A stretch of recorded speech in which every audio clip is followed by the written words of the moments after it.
Assalamualaikum warahmatullahi wabarakatuh. Di sini kami akan mendemokan program dari kelompok kedua. Nama saya Fahida Bamari. Nama saya Sita Farah Yunanda. Saya Eri Rahmawati. Nama saya Susingi Ar-Rahman. Baik, ini merupakan desain dari program kami. Kemudian kita lanjut ke metodenya.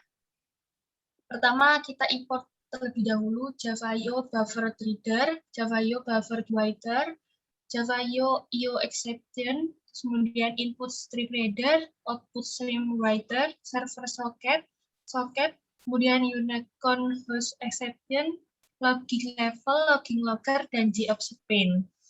Terus kemudian di sini merupakan pemanggilan dari library di socket menjadi client, server socket menjadi server, kemudian buffer reader menjadi server reader dan client reader, dan buffer writer menjadi server writer dan client writer.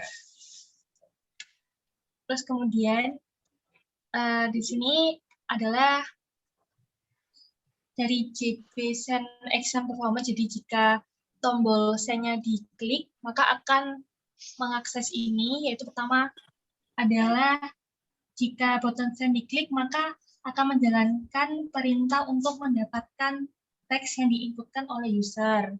Terus kemudian teks tadi akan ditampilkan di kolom chat. Selanjutnya akan dibahas oleh Mbak Sita. Oke, untuk selanjutnya yaitu JB Server Item State Change. Di sini dia jika yang di-select itu si server, maka button akan tertulis on. Kemudian jika dia itu selain server atau bisa disebut sebagai klien, maka pada button akan muncul tampilan connect. Untuk selanjutnya ada fungsi untuk JBound Action Performance.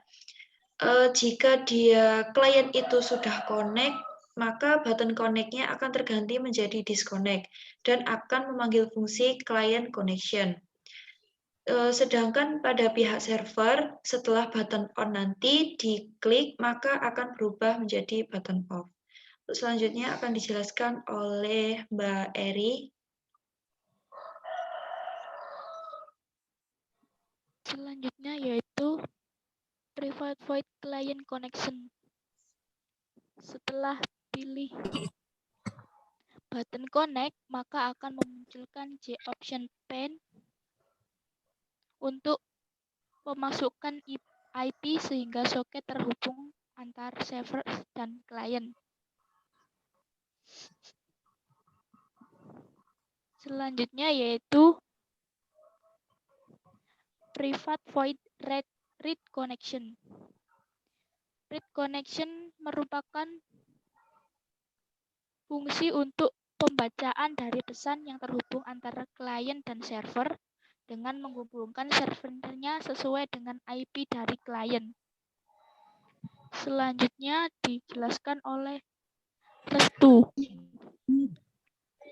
Ya, lalu di bagian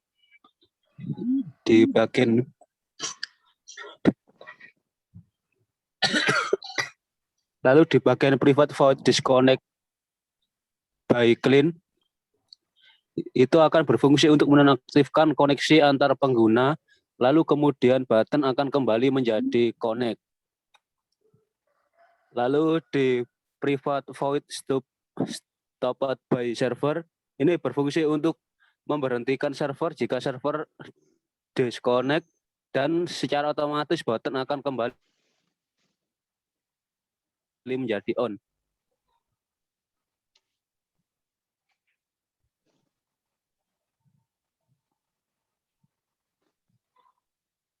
Baik, Terus kemudian di sini kita run, akan dijelaskan oleh Mbak Sita. Ya, untuk running di sini kita menjalankannya 2 kali karena nanti dia disediakan untuk si server dan kliennya.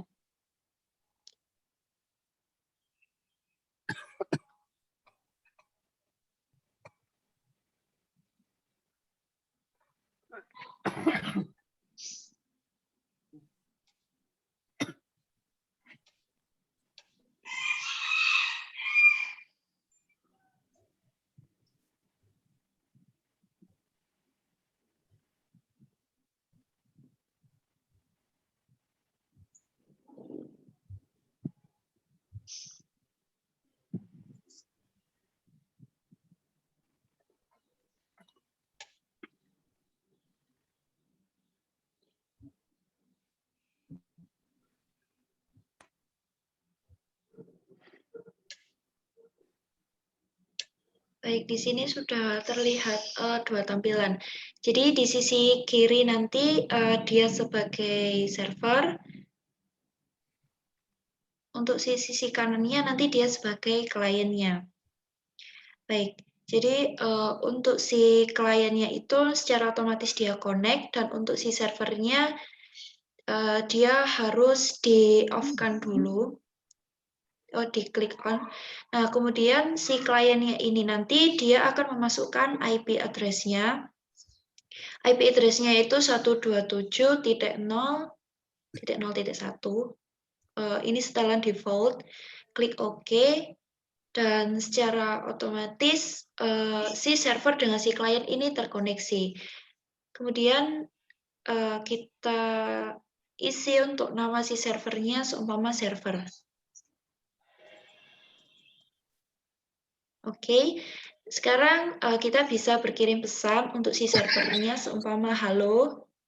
Kita klik halo pada si server, kemudian kita send, dan secara otomatis pada tabel klien akan muncul si server itu halo. Kemudian si klien akan membalas pesan dari si server, hi server. Ketika kita klik button send, maka secara otomatis akan terkirim ke klien hi server. Jadi seperti itu fungsi dari aplikasi chat kami yang berbasis desktop. Terima kasih. Jika ada salah kata mohon dimaafkan. Wassalamualaikum warahmatullahi wabarakatuh.